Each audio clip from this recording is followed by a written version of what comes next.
Welcome to this episode of Wanderlust Solo Women Travel Unscripted. Real women, real stories, real journeys, and no filter. Join Gina, your host, to share the experiences and stories of solo female travelers and advocates from all over the world, with a mission to empower women of all ages, backgrounds, and life stages to embrace solo female travel with confidence and enthusiasm, while being authentic and real, unscripted. Confronting the challenges and apprehensions many women face when considering solo adventures, providing inspiration to break through those barriers. Sharing how life transitions, loss, and trauma can lead to amazing experiences, rediscovery, and life journeys. The good, the bad, and the ugly of authentic and honest travel. So let's throw out the script, get comfy, and jump right into this episode. We welcome Tina C. Hines, a certified life coach and fifth-generation intuitive clairvoyant, medium, empath, and healer. She dedicates her life guiding emotionally wounded women towards living unapologetically abundant. Her expertise has earned her appearances on notable platforms such as Good Morning America, the New York Times, the Tamron Hall Show, and the Trenton Now, along with guest spots on popular podcasts. Traveling extensively throughout the United States, Asia, Africa, and the Caribbean, Tina hosts workshops and retreats aimed at empowering women to rediscover happiness and abundance. Her unique approach blends spirituality with practical coaching, earning her recognition as an expert in transformational coaching. Tina's mission is clear: to inspire women to embrace abundance unapologetically and create lives they desire. Hi, and welcome to this episode of Wanderlust Solo Women Travel Unscripted. And today we've got Tina, and Tina is coming to us from the US. Welcome. Thank you so much. Glad to be here. Yeah, it's so good to have you here, and I know you've got some really exciting and interesting stories to share with us, and I can't wait to delve into that. But I just want to lead with our pass the parcel question. So it's a guest asks a question for the next guest. So your question was, have you ever had an aha moment, and if so, what was it? Oh, let me see. My aha moment. I think my aha moment, because of one of a transformational experience that I had while I was traveling recently in Morocco, was to allow people to help you and support you, even when you feel like you're accustomed to doing it yourself. Allowing people to support you, allowing people to show up for you and be open and receptive to it. Yeah, and I think that's a really good lead-in actually to your story a little bit. You know, you had a big story and a transformation in Morocco. Would you like to share a little bit about that? Because it's really quite, it would have been scary for some people, and I'm sure it was scary for you at the time. So I was traveling to Morocco. Most people ask, why did I choose to go to Morocco? And I was going there to help a friend and her husband who were opening up a healing center. And 2 days after arriving in Morocco, I suffered a mild heart attack. I was with a couple of friends, and we were out walking, and I just wasn't feeling good. I was feeling like I had gas bubbles in my chest. And so I was like, oh, I think I need some soda so I can, that the carbonation couldn't help me burp. And so I did that. And then we walked a little bit more, and I was like, I'm really not feeling well, and I think I need to go home. And luckily my son was with me. So we took a taxi home, and, I did my things to get prepared to rest for the night. And all of a sudden I was like, no, I think we need to call our friend, because our friend he's from the States as well, and he had been living in Morocco. He had been there like a month before I arrived. And I was like, I think we need to call the ambulance. I think I need to go to the hospital. And it just opened up so much that transpired that I had not fully prepared for as I was preparing to leave and be in another country. So I was not fully prepared for it when it happened.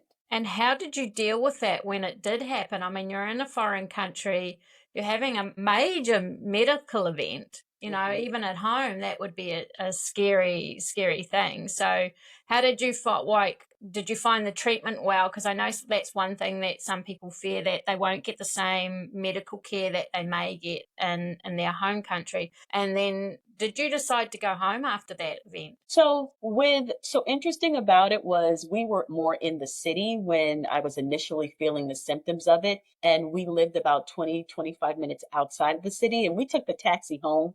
We should have never left the city. I didn't know that we had to come back into town for me to go to the hospital. And the biggest challenge was the language barrier. Morocco is an Islamic country where they speak Arabic, or a dialect of Arabic, which is Darija, as well as French. Well, I only speak English and broken Spanish. So that wasn't helpful to me. So what ended up happening was, I called my friend and said, well, I didn't call him, like my son got him on the phone, and we were explaining what was happening with me.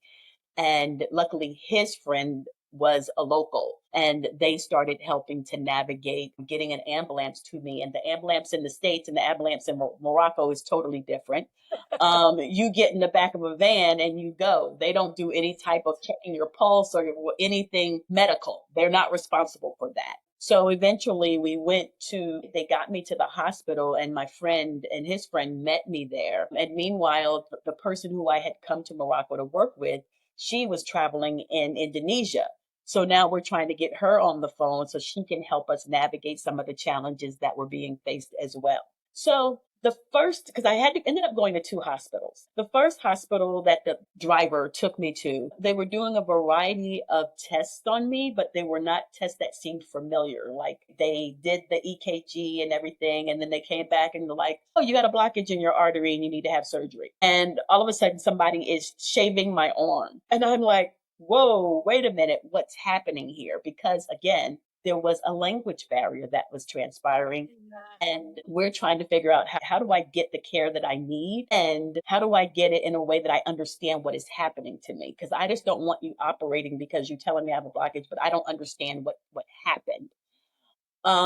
So I spent that first night in the hospital. It wasn't as a major that I needed to be rushed into the operating room. And there's so many challenges and dynamics when dealing with international hospitals, because even though I had insurance and I had travel insurance, they wanted cash up front. And they were like, we're not doing anything until we pay this bill. And what was so interesting was, at the first hospital, the administrators were literally arguing with me about it. And I'm like sitting there like, I just had a heart attack. I'm trying to figure out what's going on. And you're yelling at me about money. And that was the first sign of, I didn't prepare for this. And this was one thing that I had not taken into account, because I was healthy. So ultimately, based on the interaction that my colleague was having with the staff, she said, I think the best decision is for us to move you to an international hospital. And so it ended up the next morning, I got transferred to another hospital. And what was great was I had more people who spoke English and who could interpret everything that I was experiencing and the care that I needed. Yes, I had a heart attack. Yes, there was a blockage in my artery. And yes, they had to put a stent in my artery. So all of that was still needed. And the physicians that I had were so, so helpful. And they even brought in another doctor who was more of a local primary doctor who could help me navigate everything. And she was from the UK. So that made things a little bit less overwhelming for me. That's scary. It was very scary. I spent 2 days in ICU. I ended up having to have the procedure, and I had local anesthesia. And my physician, after everything was said and done, he says, do you want to see what it looks like? And I'm like, sure. And so I have this here. So it was like a straw. It was like a straw that was bent, and like the blockage was like right there. And so he showed me where it was, and he goes, you're an interesting patient. And I said, well, what do you mean? He goes, you were so calm in the process. He's like, you started out, you were humming, and then all of a sudden you went to sleep. And he says, I've never had a patient so calm. And I says, well, I guess meditation does save lives, because I meditate twice a day. And I had to be calm in order for you to do what you needed to do so I could survive. And I meditated as I was getting the procedure done. And that sort of leads into a few points I sort of want to bring up. One is still, you still had a calling to stay in Morocco. A lot of people would have hopped on a plane and got straight home. Mhm. So I think we touched on it in a previous conversation that you still had this deep feeling. And I think a lot of people, when they go to other countries, even though they may never have been there before, there's something, they might not be able to recognize it or put a name to it, but it's this deep feeling of either belonging there or being there before or needing to be there. Right. So yes, I would agree. That was the $1,000 question that a lot of family members back in the States were asking me. They were like, "Are you coming home?" And as I thought about what my experience was, and now that I was, coming out of the hospital, I had to ask myself, what would be the rationale for me to return back to the States? Do I have people back home who are going to take care of me? Because when I decided to move to Morocco, I sold or gave away everything. I had released the place where I was living. So I was wondering, what am I coming back home to? Okay. And I feel that I've had this discussion before with a lot of people, and I feel that based on what my experience was, even though I had to go to two separate hospitals, Morocco was the best place for me to have my heart attack. Morocco was the best place for me to receive the support that I needed afterwards, because I just had an outpour of individuals between my friends as well as my new friends that I had previously met and reconnected with, who were just there and allowed themselves to say, "Tina, how can we best support you in your healing space?" And me also giving myself permission to be receptive to the help. Like literally, one of my friends, they were like, "Hey, can I get your medicine for you?" And I was like, "No, I'm gonna go get it myself." Mind you, I'm not driving. I don't know where I'm going to get the medicine from, but I can go get it myself. And they asked me like multiple times, and I am in this I am woman, hear me roar. Okay, I had a heart attack and I had surgery, but I'm gonna go get my medicine. And then by the third time they asked, I said, "Wait a minute, Tina. You're getting the support that you need and you asked for. Allow yourself to receive it." And so I stopped and I said, "Yes, you can get my medicine for me. Thank you." And they were like, "Thank you very much. Your medicine will be at your house in 10 minutes." So I was like, okay. But I had to be willing to surrender. And I find that a lot of women, especially if you're a single person and you also have children and you're raising your children on your own, you're so accustomed to doing everything yourself. It's just human nature. I can do it better myself. I can do it quicker myself, all of these things, but you don't always have to. And that was one of the biggest messages, that the biggest walkaways from my experience of living in Morocco is you don't have to always do it yourself. There are people who genuinely want to help. And I think that's a really good point, is allowing people to help you. And you touched on it so brilliantly. I was fiercely independent, and, asking for help, hear me roar, I am woman. It's like you want to prove that you can do everything. And sometimes we have to, we are left to our own devices and we have to find ways to do everything ourselves. So letting that wall down and, I suppose, in a way, making ourselves feel a little bit vulnerable and accepting help. That's the hard thing. And accepting it graciously. Yes, I always like to say, be willing to surrender. Surrender whatever it is that will create the space for you to receive. And for those people that are offering to support you the best way that they know how, recognize that they may not do it how you do it. And that's okay, as long as they're able to accomplish it based on what the needs are and how they have the ability, because we all do things differently. One person may put their pants on with the right leg first and the left leg, or the left leg first and the right leg, but it's okay. But you have to say to yourself, "I surrender, and I'm going to let you do XYZ the best way that you know how." Yeah. And I think too, when relating it back to travel, we're so worried about our personal safety, and we see in the media so many negative stories of, people being hurt and scammed and everything else. Being able to trust people, I know some of my best travel experiences have been by, trusting my gut for one, and trusting these people.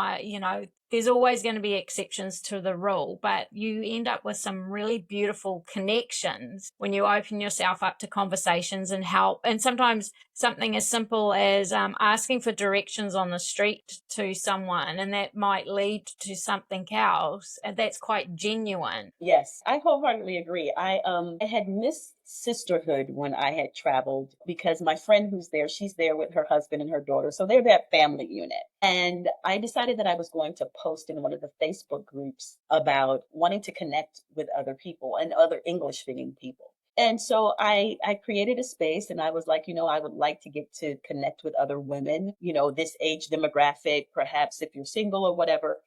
And I met some amazing women, and one of them, like, she truly stands out. She became my bestie and my little support system, and we would meet up for tea or mango ice cream. And what's great is, like, even when I had to have some follow-up visits with my doctor, she was there to be supportive of me, to help translate when I was struggling in areas that I didn't understand. And it was so challenging when it was time to come home back to the States, but she was so helpful to me even in that process. Like, she navigated me through the airport and having to release some things because my luggage was too heavy. But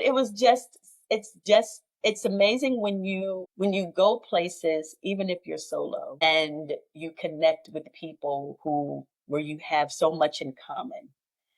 And it's heart-wrenching when you have to depart one another. And so even now that I'm back in the States, every now and then we'll do a quick video to do a check-in with one another. But I think that's also important, so you don't become a recluse in your own space. So you miss out on opportunities to learn more about the culture if you're in another country, because you can learn so much from individuals who live there, who live it, breathe it every single day of their life, and it's so helpful to you. And even though, I had that hiccup with my health, I still believe that, my 2 years of living in Morocco, it was supposed to happen. And every experience served a purpose. Yeah, that's so true. And I mean, the growth and, that's why, I talk about travel being so much more than just like going on a holiday. It's a wellness tool, it's a teaching tool, it's a growth tool, and a transformational tool.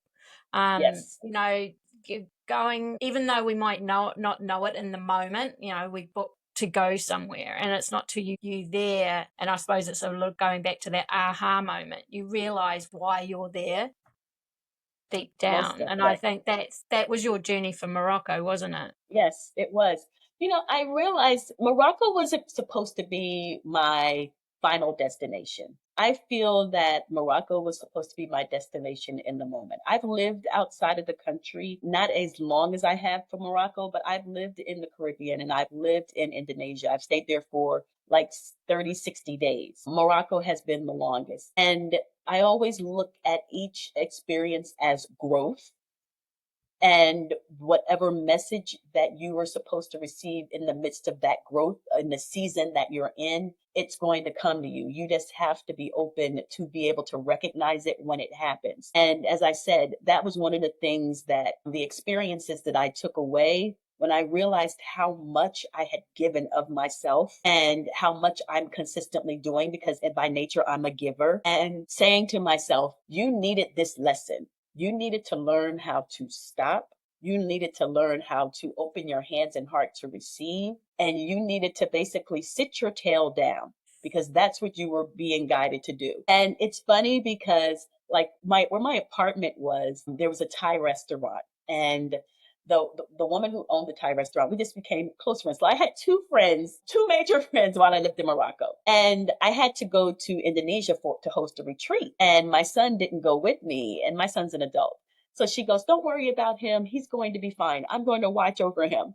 And she would check in and she's like, oh, can you message Devin? Because I haven't seen Devin for like a day or two. Can you have him come downstairs and get some food? So she's like, can you have him come downstairs and get something to eat? I'm like, okay. Even those little things that meant so much.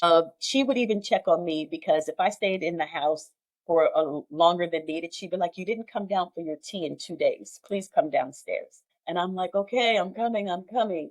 And so it's saying, okay, it's okay to let people in. You don't always have to close yourself off. Yeah. And that's really important. I think I was my first proper solo experience, even though I met a group and I did a group tour, was in Egypt, and I was very closed off. I can remember we were at some temple, and this old man was, talking to me, in Arabic, and I was telling him to basically leave me alone because, all he was doing was asking for the ticket to go in. But I had become so defensive, I had just shut myself off. And my last trip to Egypt, which I just went in 2022, and I took my partner, he leaves me for 5 minutes. Next minute I'm sitting outside a shop having tea with the shop owner. That's the difference now, and we're having a great conversation about his family. He wasn't selling me anything. He wasn't trying to sell me anything. We were genuinely just having tea, talking about his family.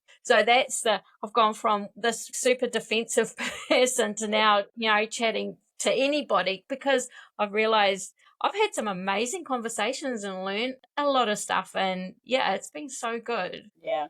It's funny. One of the things that something had happened with my door to my apartment, and I had asked. Her name is Bahija. I was like, Bahija, I need help fixing my door because I can't get in. It's locked. And she's like, okay, let me call someone. And so she calls the person comes, and I proceed to go behind him to go help him. And she goes, you sit like princess. You let him handle. You go sit like princess, okay? And so in my mind, I'm thinking, but I need to go. She taps my hand, sit like princess, and I go, okay. I love So it. I sit like princess, and I'm drinking my tea, and they come back downstairs to explain what happened. And he's like, I'll have to bring, blah blah blah blah. And she goes, okay, like that. And she goes, so after they leave, she comes back and she goes, listen, that stuff you don't do. You sit like princess and let them serve you. I was like, I'm learning. Sit like princess. It's so hard, isn't it? I had something not quite like that, but when I was in Bali, because like you, I host retreats there as well, and I wanted to be on the other side of the picture, so I actually went on retreat. Mm-hmm.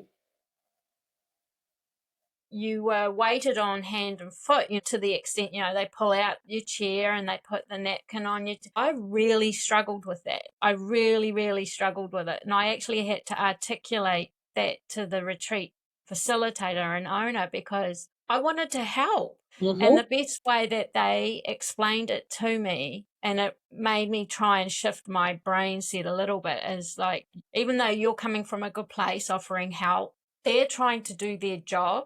And by you offering help, are you saying they're not doing their job as good as you think so it was just a way of trying to view it slightly differently. This is their job and they're trying to do it to their very best ability, and to let Yes. them do that. Yes. Take your hands off of it. You're touching it and you're messing it up.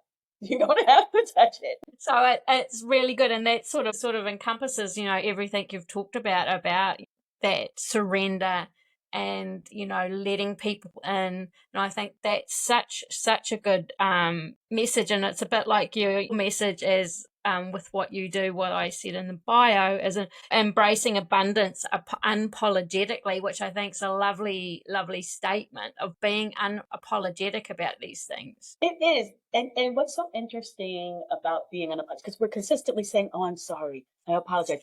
But it's like, but who are you? And who are you to the core? And do you always feel the need that you have to apologize for the things that you desire, that we desire as women, and that we are worthy and deserving and capable of having as women?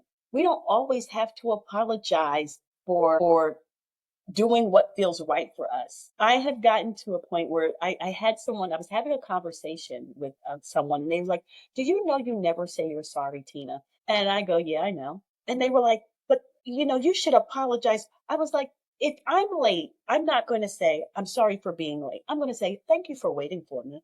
Because That's my such a mindset, different, yeah. yeah, it has a different impact.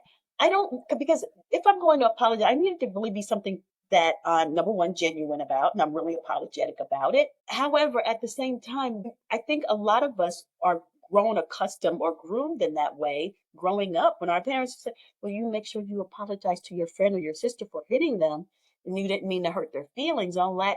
And I'm like, thank you for understanding. Thank you. I'm like, I appreciate you, X, Y, and Z. It's a new way of looking at things, the way I view things, and not everyone gets it. And I'm like, but I show you in different ways of how I'm apologizing to you without the words, I'm sorry, because you need to hear the words, I'm sorry. But once you hear the words, what does that give you? Does it give you anything? Does it change what happened? No, it doesn't. So I'm like, no, I just operate in a different space. It may be challenging for you to embrace it and understand it. And I understand, but I appreciate you for trying to understand. But I think that a lot of times because I primarily work with women and we are so used to showing up for everybody else and we give 100%, those of us who are givers. And a lot of times it's like, but what's filling our tank? When is somebody being unapologetic with us, apologizing to us for those of us who operate in that space? Because we need it. We need it. And it's like, we're in the working world when we're doing it. We're doing it in our business. We're doing it in our home. It's like, okay, I'm holding up the white flag. And now I'm being self-full, not selfish. I'm being self-full and I'm filling my own tank. I'm giving Love that word, self-full. Self-full. I'm giving me everything I need. You may not be in agreement with it. That's perfectly fine because you're entitled to feel that way.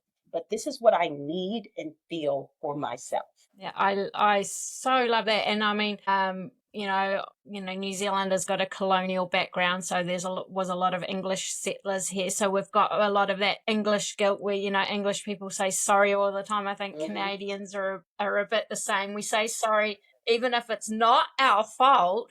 It's just our default mechanism to go, yes, I'm sorry. Even if the other person's late, we're still going to say sorry. Yes. And it's crazy. Yes. Can't get away from it. It is what it is. We can change one person at a time. But I think that's a really, really good observation, actually, is like, yeah, because I'm notoriously bad. Yeah, I'll say sorry all the time. And it's like, and then is it an expectation that you accept, you think the other person is going to reciprocate? And that's what we're sort of searching for as well. And that always doesn't come. And then there's that resentment. Well, I'm saying I'm sorry. Why aren't you? This is not within them. It's more than likely, it's probably not within them to say, I'm sorry. It's like when somebody says, I love you, you have the expectation of, if I say I love you, you're going to say I love you back. But they may not be there. And we have to be okay with them not being at the same space where we are. You may be in that frame of mind of, I've worked through this in my head. I understand what happened. And now I know I need to apologize. The other person may be, I'm still processing this. I'm still upset and angry. And I don't know if I'm sorry yet. So everyone's dealing with it at different time frames. Yeah, and I think that's, such a good tie-in about what you were saying earlier about being places when you're supposed to be there and accepting people for how they behave and not trying to change. It's all in the process of being in the right place and being the right self that you're supposed to be at that time. Yes, definitely. Yeah. Have you, and just touching on, because now you're back from Morocco and you're back in the US, do you struggle or have you struggled with any changes, coming from that lifestyle and living there back to, I wouldn't say your normal, but, back to living in the US? And is there anything you've struggled with or, changes that you've noticed, how you operate in yourself? Or So it's been an adjustment. Again, I'm born and raised in the States. That 2 years away, I pivoted and leaned into the Moroccan culture. And to come back to the States has been a slow adjustment. I'm having conversations with friends and family members, and I'll go, yes, in Morocco. And yes, in Morocco. And then they'll be like, oh, ma'am, you were only there for 2 years. Why is it everything is about Morocco, this, Morocco, that? Like I had gotten so used to walking out my front door, going less than a block and getting fresh fruits and vegetables from the former guy on the corner and getting fresh squeezed orange juice in orange season. I had at end going to get a fresh chicken that literally I see cluck 1 minute and dead the next minute. Just getting accustomed to things like that, and our intimate grocery store, to come back here and go to these large grocery stores. Like, I literally walked around the grocery store perplexed when I came back home. Like, what do I buy? Because I had stepped away from buying so much packaged food while I was in Morocco, that now I'm like, I'm not getting everything that I need that I had before because of the frequency. Like, I could go out the front door every other day and get fresh fruits and vegetables. So I didn't have to buy enough for 2 weeks to last me in the house. And now it's like I'm supposed to get a whole bunch to fill up my refrigerator. And half the time it goes bad because I don't eat it quick enough. So that in itself has been an adjustment. Where I currently reside, it's not close to everything. And there's not a lot of walking, easy walking, like it was in Morocco, where 10 minutes I'm in our center city. And it's just the access is different for me. For where I live now and where I was in Morocco, access to certain things is a little bit more challenging. It's interesting because here in the States, everybody is in work mode. Everybody is consistently in work mode and somewhat in survival mode. Yes. Yeah. And that's another thing that I observed, where everybody's just consistently moving. And that's another adjustment for me. Now, and I've been home it'll be close to a month. It'll be a month. I think it's about a month now that I've been back home. I'm still readjusting. Like, I'm still on Morocco time zone sometimes because I haven't mastered. I'm like up at like 4 o'clock in the morning, which is 8 a.m. in Morocco.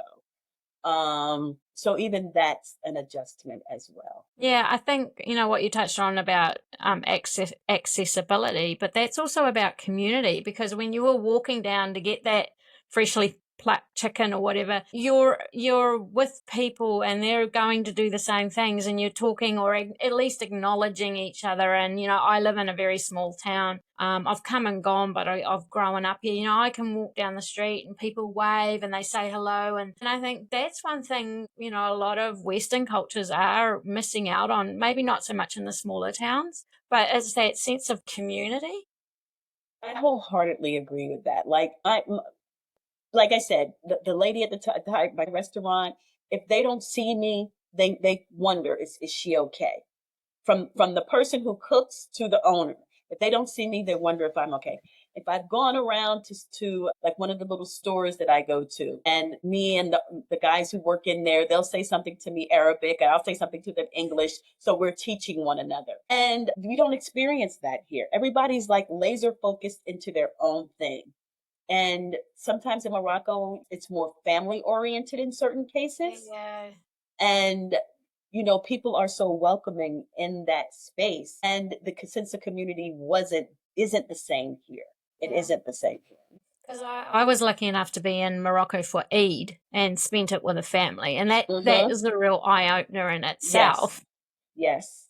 You would have had to experience that as well. Definitely. And I did.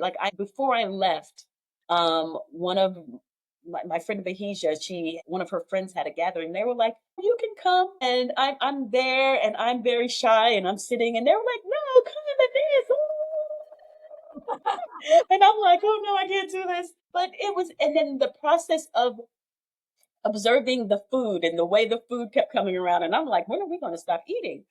You don't. But it was just such an amazing experience to see the women in that space and the traditions that they still observe in the process of it. And even when, we were going through Ramadan, because I was there for Ramadan last year, and then I was there for half of Ramadan this year. And, welcomed me to join them when they broke fast. And I was very observant to that happening.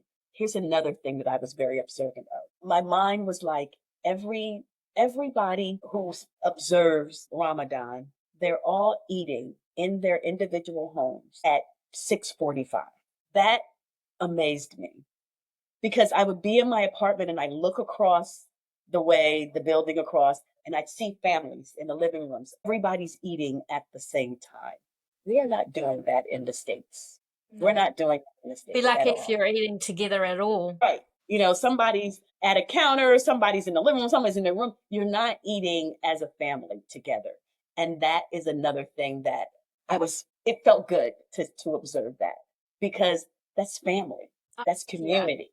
That's what they do. Yeah, 100%. And a lot of culture, Balinese culture, again, you would have seen it when that's, it's very much built on the community and the village, and there's ceremonies for everything, but it's that coming together and joining together for food. We have it similar here in New Zealand at the maraes with, when they all do, there's a tangi, which is a funeral, and everybody comes together, and food is a really important part of that, of bringing people together. Mm-hmm. Most definitely. And I think that's an amazing thing. I have just loved this conversation, and I think we could talk for hours, and I think maybe there may be another episode in it about something else as well. But where can people find you? So I do have a website. My website is my name, tinachines.com. I spend a lot of time on Facebook. My Facebook business page is Tina C. Hines, Life Transformation Specialist. And I'm on TikTok. I do TikTok more than Instagram, and it's Tina C. Hines on Instagram, on TikTok as well. And I'll put all those details for everyone in the transcript below. And we round up the episode with two things. One is our Pass the Parcel question for the next guest, and our lightning round. So I'm just going to ask you a few real quick questions, nothing too deep and meaningful. So if you're going traveling, shared room or private room? Private room. If you're going out for a solo dinner, fancy restaurant or street food? Fancy restaurant. Which is one country you would go back to again and again? Bali, Indonesia. Indonesia. I would go back to Indonesia again and again. And here's a cool one. Favorite road trip song? Oh, let's see. When you have to come and think of it straight off. I can think of one. Wait a minute. You can hum it if you can't think of the name. This Girl Is on Fire. Oh, This girl is on fire. Yeah, This Girl Is on Fire. Awesome. I love that. That's so cool. And so what is your question for our next guest coming up? Let's see. The question for your next guest is, what have you discovered about yourself through your travels? Awesome. What have you discovered about yourself through your travel experiences? That's going to be a really good question too. So I just want to thank you again, Tina. It's been so good having you here. I appreciate your time. So thank you. Thank you. It's been a pleasure. I loved having this discussion with you. Awesome. So stay tuned for the next episode. And remember, it's never too late to unleash your wanderlust. Thanks for listening. Please share the love by liking, commenting, or subscribing, or join us in our Facebook community.